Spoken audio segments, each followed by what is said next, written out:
So first natong buhaton para mag-open ta og SOA, of course kaning manutouch.com.ph. Pag sunod ninyo ana ang makita ninyo kaning Manulife Advisor. I-click ng Manulife Advisor, then the user ID and the password ninyo. So go na dayon.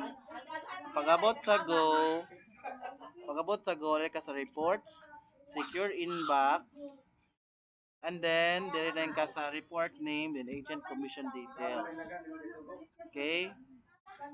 Then mo na siya ang makita nimo sa kani ang sa 16 mo to siyang sa October 1 to 15. So sa previous months po mo ning mga dates no. So pag click nimo ana, mo-open na siya.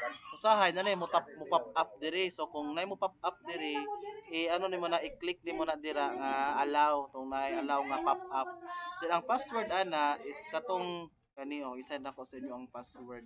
So ang format sa password ani is ang birthday, which is ang birth year, the month, and then the date, and then the last four digits of the account number ni sa BPI.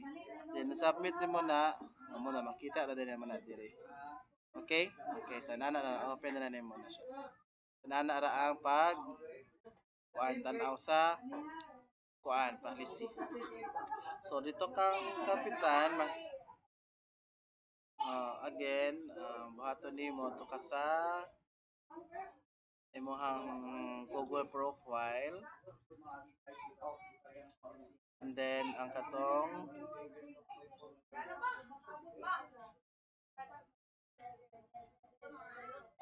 menu touch nga website.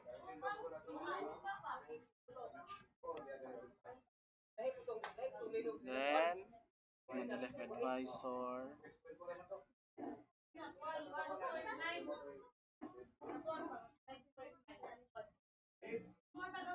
Then open na mo na reports, secure inbox, and then dire lang ka sa report name for the agent's commission details, and then search.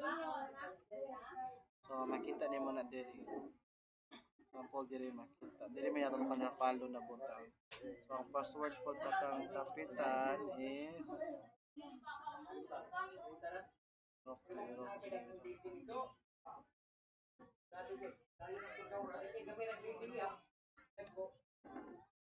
diri makita kung pila ang ipasok ha. Nara kang Rafalo. So ang total niya kang Rafalo is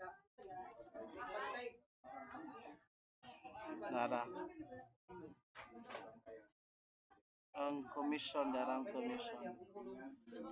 So 17 plus kana ang i-add.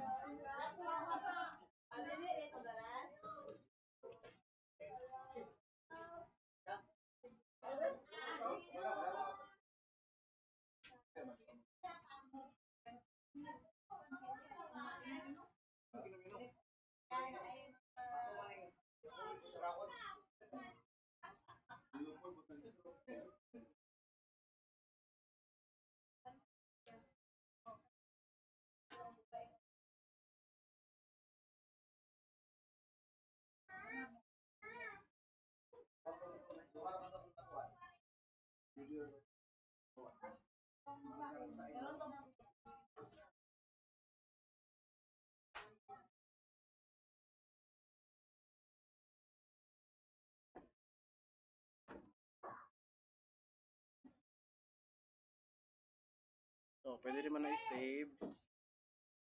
Ay, pag-save dili nila dapat dire ka sa print, and then save as PDF, then save.